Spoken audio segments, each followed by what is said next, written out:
to your question. You know, I'm wondering to hear your thoughts on this question. So this week we've been going to this tech conference around here. So since about Monday, this whole week we've been going to this conference. And yesterday we met this very famous person. He's written many books, and you probably know this person. But so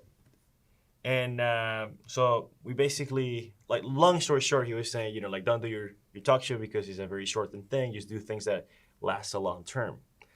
And I'm interested in hearing your thoughts on, like, what's the difference between, like, how should you focus your time, meaning how much of the future should you think about and how much should you think of, like, how do you make, like, what do you make of working on short-term projects, long-term projects, and how you think of that question in your personal life?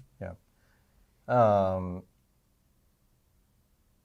will say two things. One is, I think it's very important to be doing things that you want to be doing, that you really like doing. Right. And I think that's certainly true of this talk show, right? So I would certainly say you should continue doing this as long as you're enthusiastic about it. That's the first thing. The second thing is that, and this comes about a lot, I mean, I experienced this a lot when I was your age and then in grad school and then also as a younger faculty member. There is a set path for doing, or set paths for doing certain things. You know, here is the common path for how you become an academic, or here is a common path for how you start your company and get acquired by someone else. And those are good standard backbone paths to follow, but every person is very unique, right? And I think part of everyone's journey, both of yours and mine individually, and this is a journey that continues for the rest of your life, is to bring out the unique aspects that are unique to you. And you can't just do this by sitting and staring at the ceiling and saying, okay, what's unique to me? That's not going to happen. It only happens by actions and the projects that you do. Right, by trying it out. Exactly. You try out something, you're like, yeah, okay, that was great. And, you know, maybe that worked for a couple of years. And after that, you know, I kind of lost interest. Maybe, you know, that's not kind of what I wanted to do.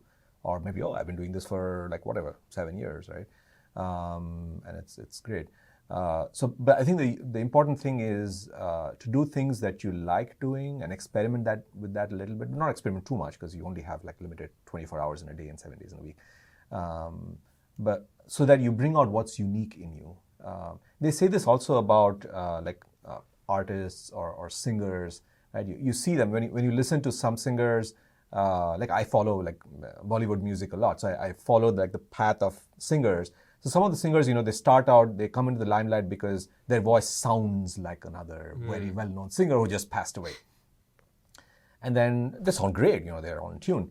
And then over the years, you see them slowly like bringing out their own voice. And that's when their songs are really, really beautiful, right? You know, it's like objectively beautiful too, even though I'm a subject. This is my subjective opinion, but like objectively also, it's very different. It's unique. Right. That's where their own unique voice shines through. Right? And I think the same is true of everyone, not just artists, but like engineers and everyone else, right?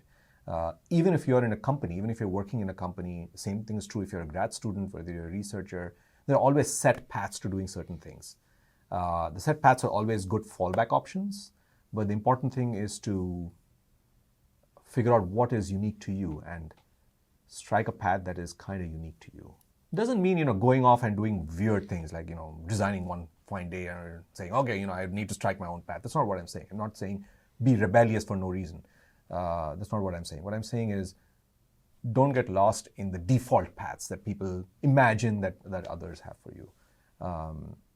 Because that way, you know, when you look back on your life, whatever, 30, 40, 50 years from now, whenever you are, you'll say, okay, you know, I kind of, you know, I may have done some things different ways, but at least I lived my own life and not someone else's notion of what my life should have been.